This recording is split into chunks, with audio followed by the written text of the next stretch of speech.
ومن کلام علی رضی اللہ تعالی عنہ، حضرت مولا علی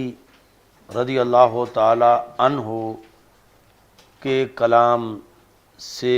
یہ اشعار ہیں جو پہلے متن میں آپ پڑھ چکے ہیں۔ عزا هذه الابیات له فی الاحیاء ایضا، حضرت امام غزالی رحمہ اللہ تعالیٰ نے احیاء العلوم کے اندر بھی، یعنی جس طرح امام حسکفی نے ان کو منسوب کیا ہے مولا علی رضی اللہ تعالیٰ عنہ کی طرف، ایسے ہی احیاء العلوم میں بھی ان اشعار کو امام غزالی نے منسوب کیا ہے مولا علی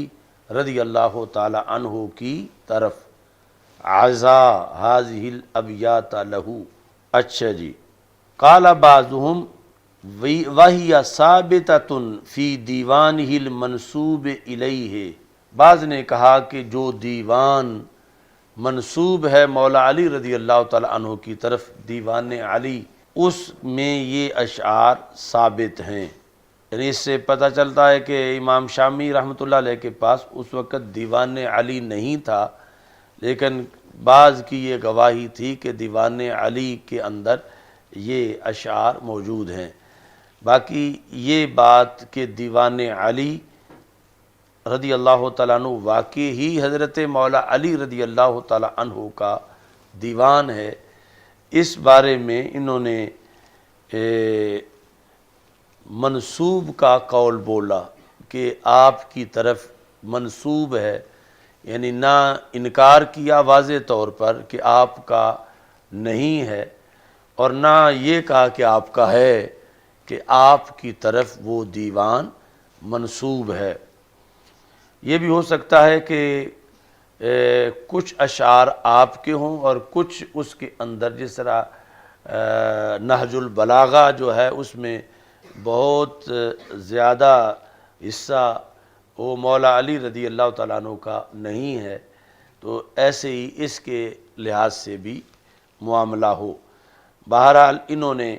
یہ کہا وَأَوَّلُهَا، پہلا یہ جو اشعار متن میں آئے ہیں اس سے پہلے اشعار یہ ہیں: الناس من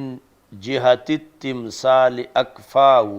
ابوہم آدم والام حواء، کہ سارے لوگ اپنے نقش و نگار، شکل و صورت کے لحاظ سے برابر ہیں۔ کس طرح یہ جو تم نے مراح الارواح وغیرہ میں ہم کے لحاظ سے پڑھا ہوگا کہ اس کو ہمو بھی پڑھتے ہیں، ابوہم آدم، ابوہم، اور ہم کو ہمو پڑھا گیا ہے۔ ان لوگوں کے، سب لوگوں کے ابا جی حضرت آدم علیہ السلام ہیں، اور سب کی امی جان حضرت حوا علیہ السلام ہیں۔ وَإِنَّمَا أُمَّهَاتُ النَّاسِ أَوْعِيَةٌ مُسْتَوْدَعَاتٌ وَلِلْأَحْسَابِ آبَاءُ، سوائے اس کے نہیں کہ لوگوں کی مائیں، یعنی سب کی امہات لوگوں کے لیے اوعیہ ہیں، وعاء برتن کو کہتے ہیں، اوعیتن مثل ظرف ہیں، برتن کی طرح ہیں، مستودعات، مستودعات لغوی معنی جہاں کوئی چیز امانت کے طور پر رکھی جائے، جدید عربی میں سٹور کو کہتے ہیں، یعنی گھر میں جو کمروں کی تقسیم ہے کہ ایک بیڈ روم ہے، کچن ہے، اور ایک مستودعہ ہے، مستودعہ سٹور کو کہتے ہیں۔ تو یہاں پرانی عربی میں مستودعات، مستودعات کی جمع کہ مائیں وہ ہیں کہ جن کے سپرد امانات کی جاتی ہیں، یعنی یہاں خصوصی امانت جو شکم مادر میں پروان چڑھتی ہے اور پھر اس کی ولادت ہوتی ہے، یعنی بچہ، کہ مائیں لوگوں کی، لوگوں کے لیے ایک برتن کی حیثیت رکھتی ہیں کہ جس برتن کو امانت ودیت کی جاتی ہے۔ وَلِلْأَحْسَابِ آبَاءُ، اور نسب کے لیے آبا ہیں، یعنی نسب والدین کے لحاظ سے ہوتا ہے۔ اِلَّمْ يَكُنْ لَهُمُ، یہ بھی لہم تھا، من اصلہم شرف یفاخرون بہ فالتین والماء، اگر نہیں ان کے لیے، لوگوں کے لیے، ان کی اصل کے لحاظ سے کوئی شرف کی جس پر وہ فخر کر سکیں تو فالتین والماء، تو یہ چیز قابل فخر ہے، مطلب کہ سب اس میں برابر ہے کہ سب کی کا مٹیریل وہ تین اور ماء ہے، مٹی اور پانی۔ وَإِنْ أَتَيْتَ بِفَخْرٍ مِّن ذَوِي نَسَبٍ فَإِنَّ نِسْبَتَنَا جُودٌ وَعِلْيَاءُ، اگر تم اے مخاطب کسی ذی نسب کی طرف سے فخر لاتے ہو تو ہمارا نسب جو ہے وہ جود اور روحانی بلندی ہے۔ تو اوپر متن میں مَا الْفَضْلُ إِلَّا لِأَهْلِ الْعِلْمِ الَّذِي فِي الْإِحْيَاءِ مَا الْفَخْرُ، یعنی وہاں یہ شعر اس میں مَا الْفَضْل کی جگہ مَا الْفَخْر ہے، اور العلم میں جو الف لام ہے عہد خارجی کا ہے، مراد کیا؟ علم شرعی، یعنی مَا الْفَضْلُ إِلَّا لِأَهْلِ الْعِلْمِ کہ اہل علم کی فضیلت ہے، تو اس علم سے مراد دنیاوی علم نہیں بلکہ شرعی علم ہے، الف لام عہد خارجی کا ہے۔ الموصل الی الآخرہ، وہ علم شرعی جو آخرت کی طرف پہنچانے والا ہے۔ یہ ساتھ ضرورت محسوس کی کہ علم شرعی یعنی دینی علم بھی دنیاوی بن جاتا ہے، دینی علم بھی اگر وہ انسان کو مادہ پرستی کی طرف لے جائے تو پھر وہ موصل الی الآخرہ نہیں رہتا، وہ اس سے جب فکر آخرت پیدا نہ ہو، فکر دنیا پیدا ہو، تو پھر جس طرح پہلے آپ پڑھ آئے ہیں حسن بصری رضی اللہ تعالیٰ عنہ کی وضاحت کہ اگر علم پر عمل نہیں ہوگا تو پھر فقیہ نہیں بن سکتا، تو اس بنیاد پر اگر علم بندے میں خشیت پیدا نہ کرے،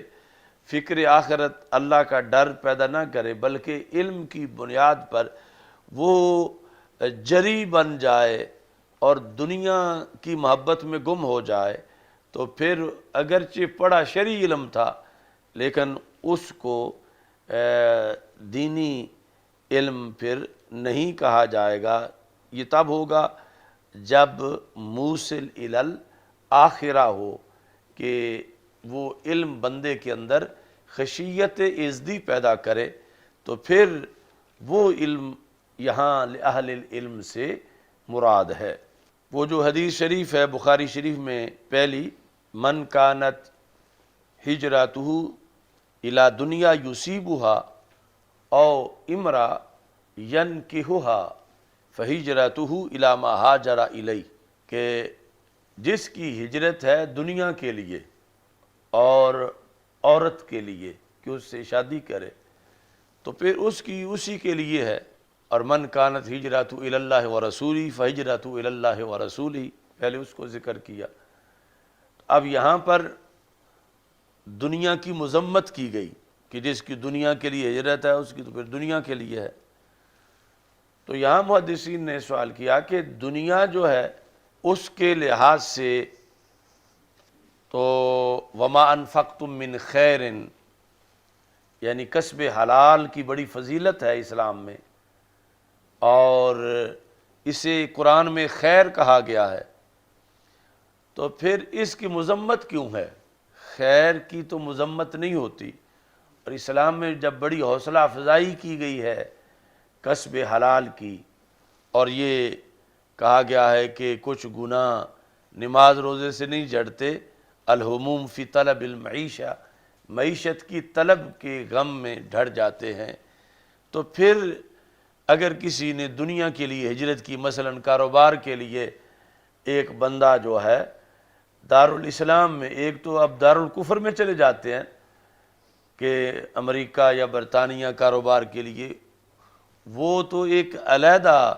یعنی وعید حدیث میں موجود ہے۔ یہ ہے کہ دنیا کے لیے یعنی ایک بندہ جو ہے وہ مثال کے طور پر کسی دیہات میں تھا، وہ شہر میں آ گیا لاہور میں کہ میں دکانداری کروں، تو اب شریعت میں اس کی حوصلہ افزائی ہونی چاہیے، لیکن حدیث کہہ رہی ہے کہ وہ تو سب کچھ چھوڑ آیا ہے دنیا کے لیے۔ تو یہ تعارض آ رہا ہے احادیث کے اندر۔ اس کا پھر محدثین نے جواب دیا کہ ایک ہے کہ بندہ ایک عمل کرتا ہے جو دنیاوی عمل ہے، اب اس کا باطن بھی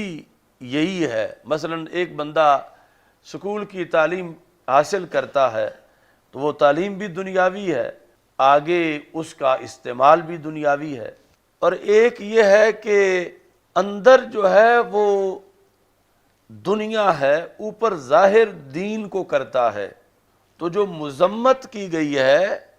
وہ اس دنیا کی گئی ہے کہ جس میں ہے اندر دنیا اور اوپر شو اس کو دین کیا جا رہا ہے، اور اگر اندر باہر دنیا ہے اور کسب حلال ہے تو اس کی تو مذمت نہیں ہے، کیونکہ وہاں ایک بندے کا تذکرہ ہو رہا ہے کہ جس نے کسی سے شادی کا کہا تو اسے کہا گیا کہ تم ہجرت کرو تو پھر شادی ہو جائے گی۔ تو اب وہ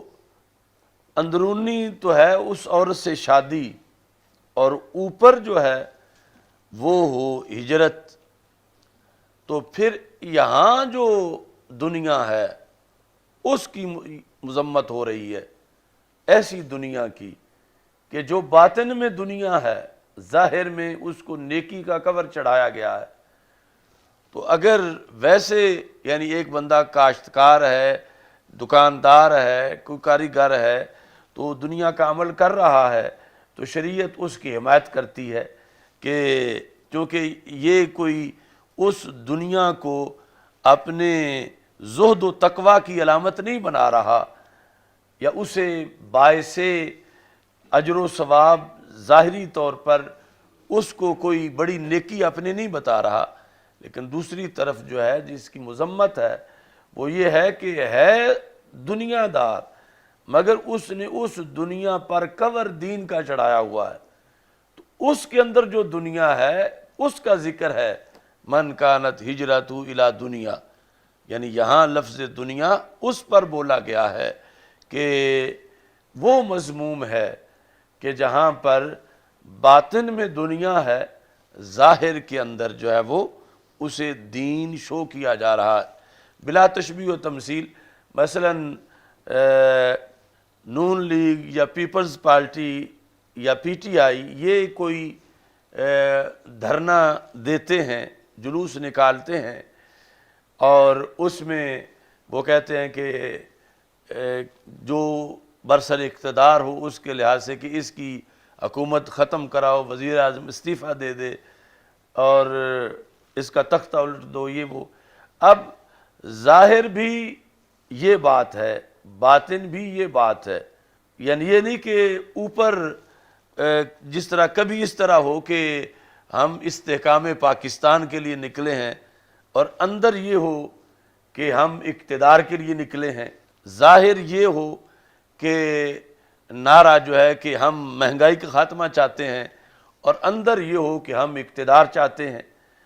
تو بہرحال یہ لوگ تو ہر طرف سے ہی یعنی ان کے اندر ایک دنیا ہے یا وہ قابل مذمت ہے۔ مثال صرف اس انداز میں ہے کہ اہل دین دھرنا دیں اور نام اس کا مثلا نفاذ شریعت رکھیں یا نام اس کا تحفظ ختم نبوت رکھیں یا نام اس کا آزادی کشمیر رکھیں، اور اندر دنیا ہو تو یہ باعث مذمت یعنی لفظ دنیا جو استعمال کیا گیا وہاں پر، وہ لفظ دنیا حدیث والا، باقی جو ظاہر کے اندر بھی دنیا ہے، باطن میں بھی دنیا ہے، تو وہ اس جہت میں کہ کسی سے فراڈ تو نہیں کر رہا کہ جو ظاہر ہے وہی باطن ہے، اس جہت میں صحیح ہے۔ باقی اگر وہ دنیا کی کسی غلط مقصد کے لیے لگا ہوا ہے تو وہ ایک مستقل علیحدہ جرم ہے، لیکن ظاہر باطن کے فرق والا جرم تو وہاں نہیں ہے۔ اور اگر اوپر سراسر خالص نفاذ اسلام، نفاذ شریعت، ختم نبوت ہو اور اندر سے ڈیزل ہو، تو اس بنیاد پر جا کر پھر یعنی یہ یہاں کی دنیا اس دنیا سے زیادہ مذموم ہے جو اندر باہری دنیا ہو، کیونکہ انہوں نے کم از کم دنیا کے معاملے میں دھوکہ تو نہیں دیا، اور جو اندر سے دنیا ہو اور اوپر غلاف کسی اور چیز کا چڑھایا ہوا ہو تو یہ زیادہ مذموم ہے،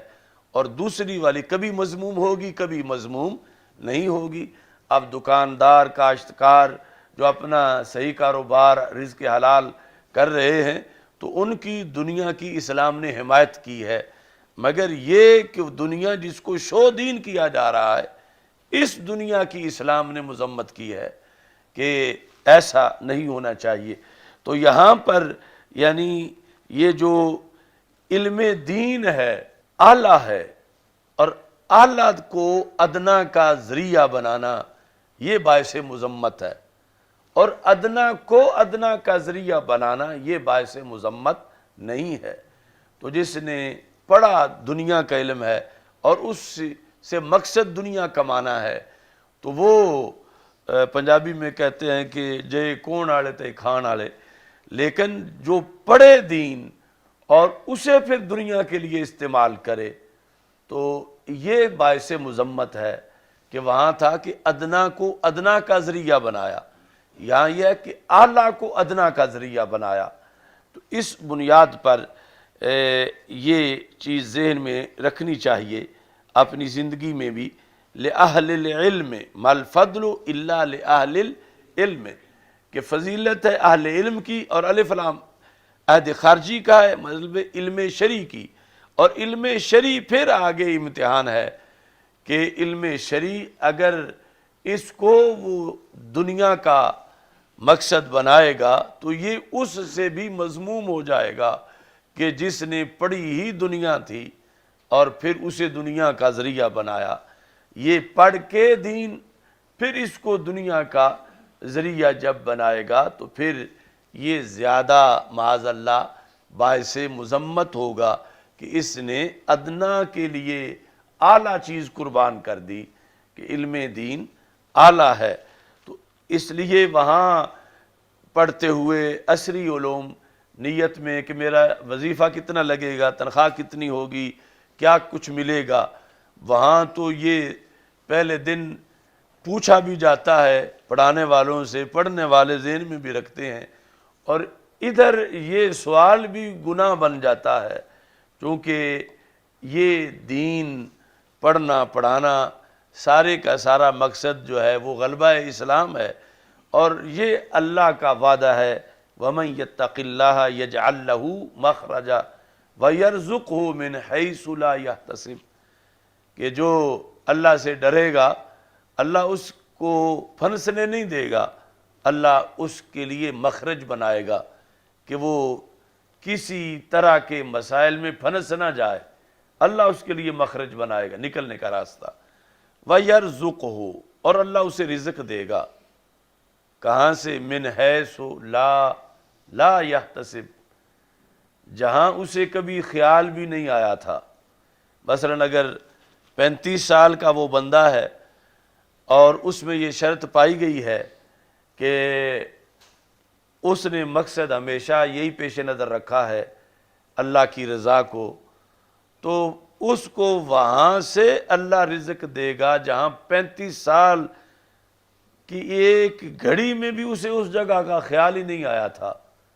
کہ یہاں سے بھی مجھے رزق ملے گا، یرزقہ من حیث لا یحتسب۔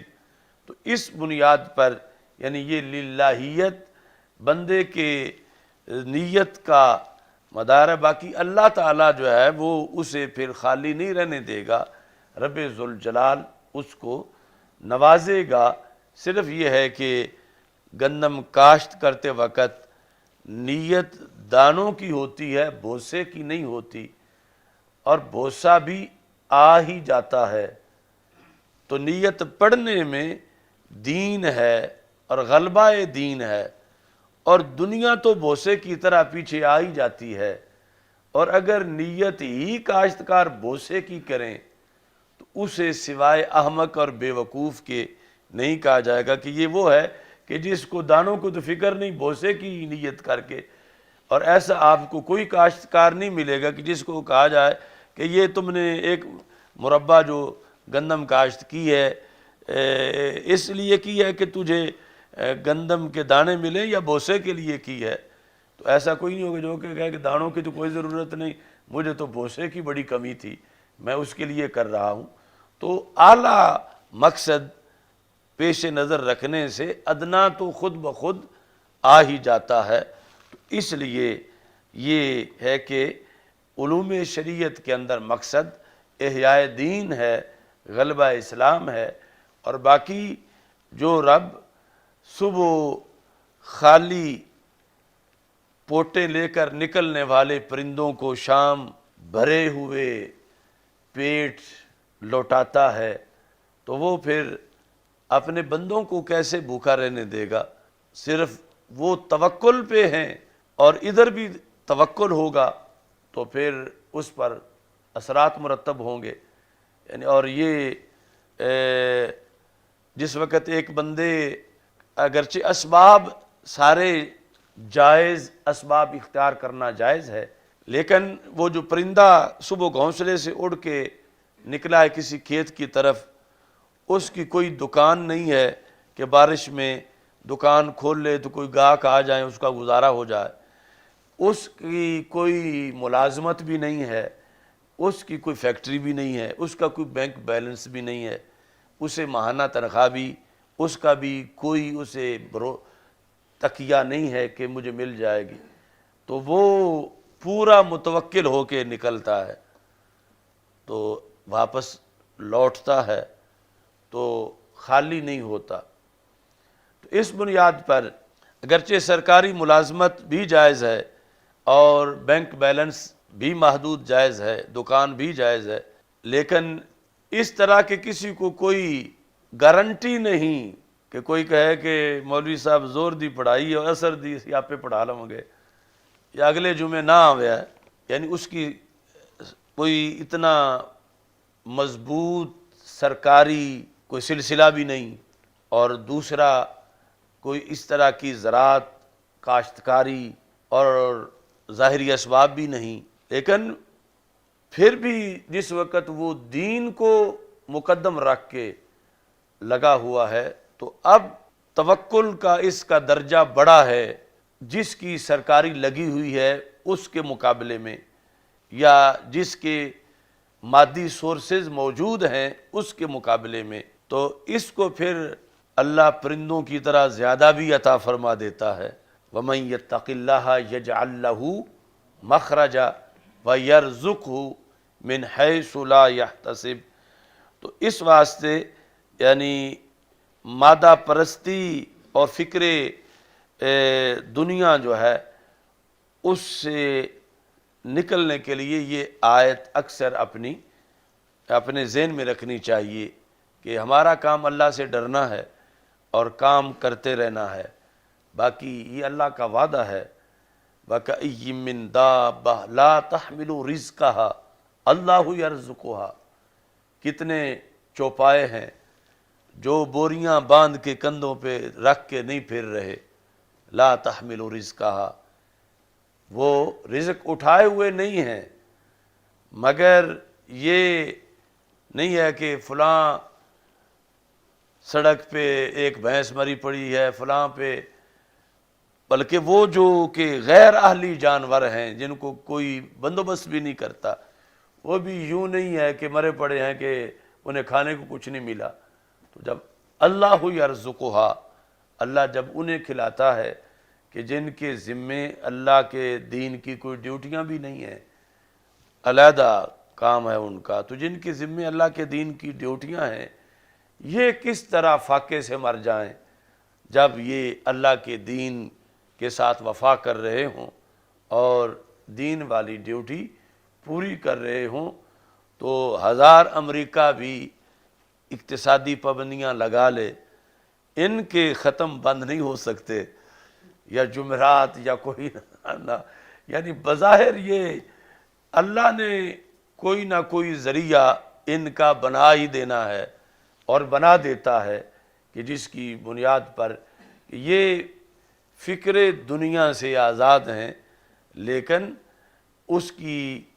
محنت اللہ کے حکم پر عمل وہ ضرور کرتے رہتے ہیں. تو اس بنیاد پر انشاءاللہ کبھی ناکامی نہیں ہے. اچھا جی،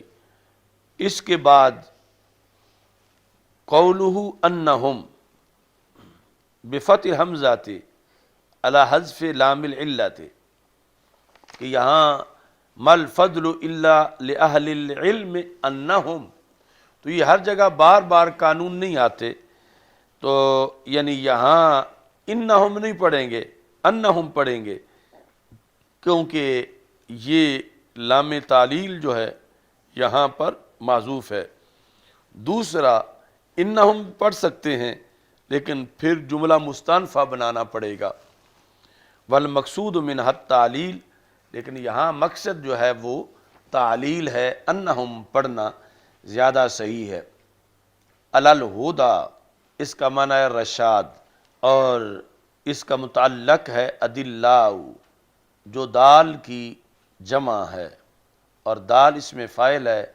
دلہ سے. اور اس طرح استہدا، لمن استہدا، لمن استہدا، یعنی یہ اسی طرح کا مطلب ہے کہ یہ ادلہ کے متعلق ہے، مراد کیا ہے؟ اے طالب الہدایہ تھا. اچھا جی، وَوَزْنُ كُلِّ امْرِئٍ مَا كَانَ يُحْسِنُهُ، یہاں پر وزن بمعنی قدر ہے، جو ہمارے عرف میں بھی یہ ہے کہ فلاں بندے کا بڑا وزن ہے، مراد قدر ہے. اے قدر کل امرئ، ہر بندے کی قدر، اے حسنہ بما کان یحسنہ، یعنی ہر بندے کا حسن و جمال جس سے وہ مزین ہو. امام بیضاوی نے یہ وضاحت کی. فقدر الصانع علی مقدار صنعتہ، تو صانع اپنی مصنوع سے پہچانا جاتا ہے اس کی قدر کے مطابق، جو اس کا بنایا ہوا محل ہے اس سے بنانے والے کا تعارف ہوتا ہے اور قدر پہچانی جاتی ہے. ومن احسن علوم الآداب، جس نے علوم آداب اچھے پڑھے تو جتنی علوم آداب کی قدر ہے اتنی اس کی قدر ہوگی، اور جس نے علم فقہ اچھا پڑھا تو پھر جتنی علم فقہ کی قدر ہے اتنی فقہ پڑھنے والے کی قدر ہوگی. تو اس بنیاد پر یعنی فقہ پڑھنے والا جب فقہ کی خود علوم آداب صرف و نحو سے زیادہ قدر ہے تو پھر فقہ پڑھنے والے کی بھی زیادہ قدر ہے. حاصل یہ ہے کہ ان من احسن شیئا فمقامہ علی قدرہ، کہ جس نے کسی شے کے اندر کمال حاصل کیا تو جو اس شے کا مرتبہ اس کے مطابق کمال حاصل کرنے والے کا بھی مرتبہ ہے. والجاہلون لأہل العلم اعداء، جاہلون یہ وضاحت بھی اہم ہے کہ اپنی جگہ اگرچہ وہ اپنے فن کے ماسٹر ہیں لیکن شریعت کا علم نہیں آتا تو انہیں پڑھا لکھا نہیں کہا جائے گا، انہیں جاہل ہی کہا جائے گا. یا پڑھا لکھا کہنا ہے تو یہ کہہ دو پڑھے لکھے جاہل. تو والجاہلون لأہل العلم اعداء، تو جو جاہل ہیں وہ اہل علم کے اعداء ہیں.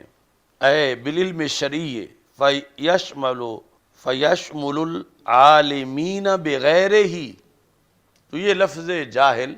شامل ہے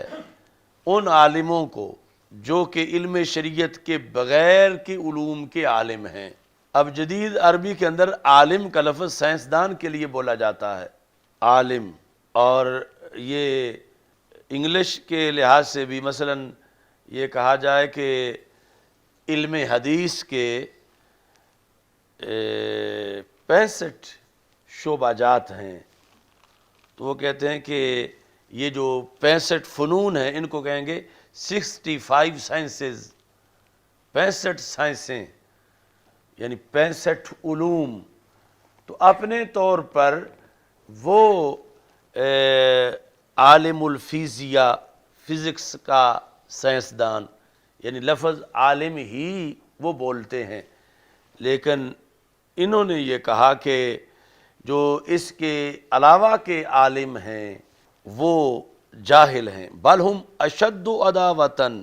بل ہم اشد عداوتاً۔ یہ اس زمانے کی بات ہے جو اب بھی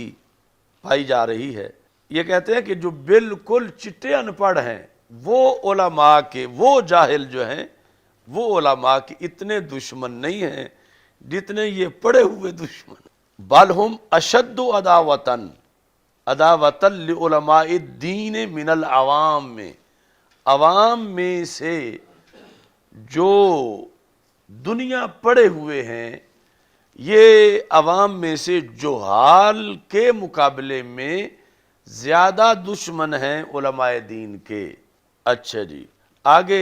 یہ ہے کہ دشمن کیوں ہیں؟ وَسَبَبُ الْعَدَاوَةِ مِنَ الْجَاهِلِ عدم معرفت الحق، کہ جاہل کو حق کا پتہ نہیں۔ اذا افتی علیہ، جب فتویٰ دیا جائے حق کا اور جاہل حق جانتا نہیں ہے تو پھر جاہل خلاف ہو جاتا ہے کہ اسے پتہ نہیں کہ یہ جو فتویٰ دیا یہ حق بات کا فتویٰ ہے، وہ حق سے بے خبر ہے، لہذا فتویٰ دینے والے کا دشمن ہے کہ اس نے یہ حق کا فتویٰ کیوں دیا۔ اچھا جی، دوسری بات، اور رأى منہ ما یخالف رأیہ، جاہل کے پاس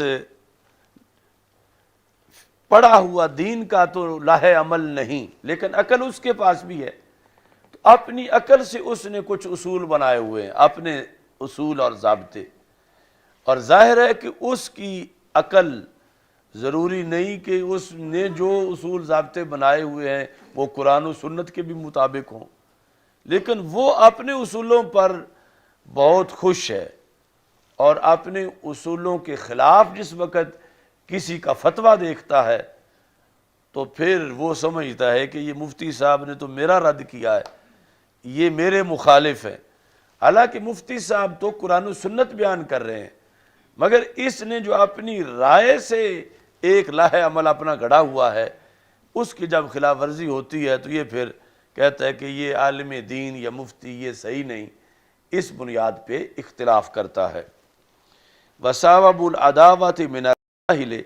عدم معرفت الحق، سبب عداوت کا جاہل کی طرف سے یہ ہے معرفت حق نہ ہونا۔ اذا افتا علیہ، جب وہ عالم دین اس حق کے بارے میں فتویٰ دے، یا اذا افتی علیہ، جب اس حق کے بارے میں فتویٰ دیا جائے، ایک تو یہ مخالفت کی وجہ ہے، اور رأى منہ، یا دیکھے عالم سے، کون؟ یہ جاہل، کیا دیکھے؟ مفعول بھی، ما یخالف رأیہ، جو اس کی رائے کے مخالف ہو، حالانکہ جو عالم نے بتایا وہ صدیوں سے آ رہا ہے، اور یہ پھر جب پہلی بار سنتا ہے تو کہتا ہے اے آج ہی مسئلہ سنیا ہے، یہیں تے، یعنی یہ سمجھتا ہے کہ انہوں نے اپنی طرف سے بنا کے پیش کر دیا ہے۔ اور پھر وَرُؤْيَةُ اقبال الناس علیہ، تیسری وجہ کہ جب ایک سوسائٹی میں، ایک سوسائٹی کے اندر رہ رہے ہیں، مثال کے طور پر تمہارا کوئی کلاس فیلو، وہ اور تم، وہ کلاس فیلو جو سکول میں تمہارے ساتھ تھا، اور پھر آگے رستے جدا ہو گئے، آپ اس طرف آ گئے، وہ اس طرف پڑھنے کے بعد ملازم بھرتی ہوا، اور وہ بھی اسی محلے میں رہتا ہے، تم بھی اسی محلے میں رہتے ہو، اور اللہ کے فضل سے تمہیں رب نے اونچا مقام دے دیا ہے، اور وہ دیکھتا ہے کہ روزانہ تمہارے دروازے پر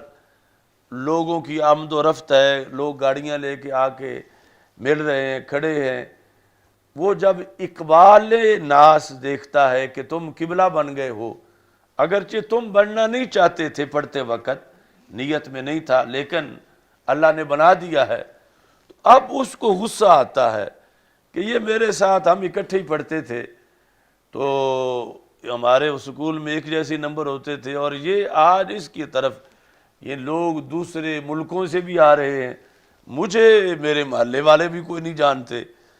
تو یہ بھی یعنی ایک دشمنی کی وجہ بن جاتی ہے کہ جب وہ جاہل اقبال ناس دیکھے تو اس کو پھر اس پر حسد پیدا ہوتا ہے۔ اچھا جی، ورؤیت اقبال الناس علیہ، اس عالم پر، اقبال یقبل اقبالا، اس طرح آگے جھانک کے دیکھنا، مراد یہ ہے کہ لوگوں کا فوج در فوج اس کے پاس آنا، یا لوگوں کا اس کی طرف متوجہ ہونا، لوگوں کا اس کا لوگوں کی توجہ کا مرکز بن جانا، یہ پھر جاہل کو دشمنی کرنے پر مجبور کرتا ہے۔ اچھا جی، والجاہلون لأہل العلم اعداء، مگر یہ قاعدہ کلیہ نہیں ہے، کیونکہ دوسری طرف جاہلون ہی اہل علم کے لیے اعضاء، اعضاء کی طرح بن جاتے ہیں۔ اب سارے اہل علم تو آپس میں ایک دوسرے کے اشتہار بھی نہیں لگائیں گے، اور ایک دوسرے کا کہ سارے سامعین اہل علم ہی بنے، وہ جو حال نہیں بننا ہے آ کے، یا وہ اس کے معاونین بنے، تو یہ یعنی بعض جاہل ایسے ہیں کہ جو اہل علم کے اعداء ہیں، دشمن ہیں۔ اچھا جی، لیکن یہاں یہ جو انہوں نے وجہ بیان کی یہ صحیح وجوہات ہیں، لیکن کبھی عداوت کی وجہ عالم کی اپنی خرابی بھی ہو سکتی ہے، یعنی یہاں یہ عالم تو ٹھیک ہے، پڑھا ہوا ٹھیک ہے، اس کا کردار ٹھیک ہے، اب کیوں دشمن ہیں جاہل؟ ان وجوہات کی بنیاد پر کہ ان کو جہالت ہے، حق جانتے نہیں ہیں اور اس نے حق بیان کیا ہے، یا ان کی رائے کے خلاف فتویٰ آ گیا ہے، یا اس کی طرف لوگوں کی توجہ ہو گئی ہے اور وہ جاہل کی طرف نہیں ہے۔ لیکن کبھی اس بنیاد پر بھی ہے کہ عالم جو ہے وہ جماعت کراتا ہے اور ساتھ ہی پھر حجرے میں بیٹھ کے فلمیں دیکھنا شروع کر دیتا ہے، یعنی جماعت کراتا ہے اور وہ سگریٹ پینا شروع کر دیتا ہے، یا ویسے وہ علماء سو میں سے ہے، یعنی جو عالم کی اپنی کمی کوتاہی ہے، تو اس وجہ سے بھی تو مخالفت ہو سکتی ہے، لیکن چونکہ ایک عمومی یہ بیان کر رہے ہیں کہ جس کا انہیں خود بھی سامنا ہو سکتا ہے ہوا ہو، تو اس لیے انہوں نے اس طرف کی صورتحال بیان نہیں کی کہ کبھی عداوت جو ہے اس کا باعث جاہل نہیں ہوتا، جاہل کی عداوت صحیح ہوتی ہے، بلکہ وہاں جرم خود عالم کا ہوتا ہے، لیکن چونکہ وہ اس نقطہ نظر پہ بات کر رہے ہیں کہ اسے تو عالم ہی نہ کہو، وہ عالم ہے ہی نہیں، اس بنیاد پہ پھر اس کا تذکرہ نہیں کیا کہ جو دعوے دار ہے عالم ہونے کا لیکن کردار کی بنیاد پر اپنے پڑھے ہوئے پہ عمل نہیں کر رہا، تو اس کی چونکہ خود پیچھے نفی کر رہا ہے کہ وہ تو عالم ہے ہی نہیں، اس لیے یہاں پھر اس کا معاملہ جو اس کو ذکر نہیں کیا۔ لیکن اگر معاشرے میں اس کو عالم کہا جا رہا ہے تو پھر وہ خود سبب ہے، یعنی ہو سکتا ہے کہ وہ خود سبب ہو عداوت کا کہ لوگ تو اچھے ہیں لیکن یہ جو ہے اس کا اپنا کردار ایسا ہے کہ جس کی وجہ سے جان بوجھ کے اس نے لوگوں کو اپنا دشمن بنایا ہوا ہے۔ تو قرآن مجید میں ہے، یعنی اب یہ ہے کہ بندہ خود صحیح ہے لیکن عداوت ہی عداوت ہے، تو قرآن مجید میں ہے کہ فارحوا بما عندهم من العلم، کہ یہ اہل علم کی تربیت ہے کہ تم تو تھوڑا تھوڑا پڑھے ہوئے ہو، یہ ماحول اور معاشرے تو دنیا میں یوں بھی گزرے ہیں کہ نبی آ کر کہتے تھے کہ اس طرح کرو، یہ مسئلہ اس طرح ہے، تو نبیوں کو بھی کہتے تھے تمہیں کیا پتا، فارغوا بما عندہ من العلم، اپنے علم پہ خوش تھے، بٹ آئی تھنک پر، اپنے علم پر۔ تو جو نبیوں کو یہ کہتے رہے کہ جو ہمیں پتا ہے وہ ہمیں زیادہ پتا ہے تجھ سے، معاذ اللہ، فارغوا بما عندہم من العلم، عندہم سے مراد ہے جن کی طرف نبی آئے، یعنی قومیں یہ کہتی رہیں کہ علم تو وہ ہے جو ہمیں آتا ہے، اپنے علم پہ انہوں نے گھمنڈ کیا اور انبیاء علیہ السلام کے علم کو انہوں نے اگنور کیا۔ تو جب نبی اس بات کا سامنا کرتے رہے تو آج ہم اپنے علم کو سلام کروانا ضروری سمجھیں عوام سے، تو یہ کوئی بات نہیں ہے۔ عوام تو نبیوں کے علم کے سامنے بھی کہتے رہے کہ ہمیں زیادہ پتہ ہے، ہم زیادہ جانتے ہیں، انہیں کیا پتہ ہو، معاذ اللہ۔ تو اگر آپ کو کوئی محلے میں کہہ دے یا کسی جگہ کہ مولوی صاحب آپ کو کیا پتہ ہے، ہمیں پتہ ہے، تو اس سے آپ دورہ کھا کے گر نہ پڑے کہ میں تو اتنا جبل العلم ہوں اور یہ کہتا ہے تمہیں کیا پتہ ہے۔ تو یہ لوگ تو نبیوں کو بھی یوں کہتے رہے، تو پھر ہمارے اندر حوصلہ ہونا چاہیے کہ اگر ہمیں کہیں تو ہماری انبیاء علیہ السلام کے مقابلے میں کیا حیثیت ہے ہمارے علم کی۔ تو بے قدری جو ہے عوام کی طرف سے، یعنی بعض عوام کی طرف سے، تو اس پر بندے کو دل برداشتہ نہیں ہونا چاہیے، بلکہ قرآن پڑھنا چاہیے کہ فارغوا بما عندہم من العلم فلما جاءہم رسلہم بالبینات، رسول آئے دلیلیں لے کر کہ یہ دلیل ہے، یہ دلیل ہے، یہ دلیل ہے، کتنا واضح علم اللہ کا دیا ہوا، اور یہ آگے سے اپنے فارمولے پیش کرتے ہیں، اپنی گپیں پیش کرتے ہیں۔ تو جس طرح وہاں ہوا تو ادھر علماء امتی کا انبیاء بنی اسرائیل، تو ان علماء کو بھی سننی پڑیں گی کہ چھوٹے چھوٹے ٹیچر یا چھوٹے چھوٹے لوگ تھوڑا تھوڑا پڑھے ہوئے وہ جھگڑ پڑیں، الجھ پڑیں کہ تمہیں کیا پتہ، تم تو جاہل لوگ ہو، تم تو آتا ہی تمہیں کچھ نہیں۔ تو ان باتوں کی وجہ سے حوصلہ ہار جانا یا اکتا جانا یا گھبرا جانا وہ درست نہیں ہے، کیونکہ ایسا بڑوں بڑوں سے ہوتا رہا اور انہوں نے پھر بھی آگے دین پہنچایا۔ تو ہماری اتنے میں کوئی بے ادبی نہیں ہو جاتی کہ اگر کوئی ایسا کہے تو اس پر پھر بھی اپنا مورال بلند رکھنا چاہیے، حوصلہ بلند رکھنا چاہیے۔ چلو جی، الحمدللہ رب العالمین والعاقبۃ للمتقین والصلاۃ والسلام علی رسولہ الکریم۔ استغفر اللہ، لا الہ الا اللہ وحدہ لا شریک لہ، لہ الملک ولہ الحمد وہو علی کل شیء قدیر۔ اللہم بارک لنا فی الامور کلہا۔ یا الہ العالمین، رسول اکرم صلی اللہ علیہ وسلم کی عظیم مرتبہ کے طفیل ائمہ اہل بیت رضی اللہ تعالی عنہم کانفرنس ہمیں اچھے موسم میں، اچھے حالات میں بہترین طریقے سے منعقد کرنے کی توفیق عطا فرما، اس کو دور رس اثرات و ثمرات عطا فرما، اس کے لیے جتنے احباب کوشش کر رہے ہیں سب کو اجر عظیم عطا فرما۔ صلی اللہ تعالی علی حبیبہ خیر خلقہ سیدنا مولانا محمد۔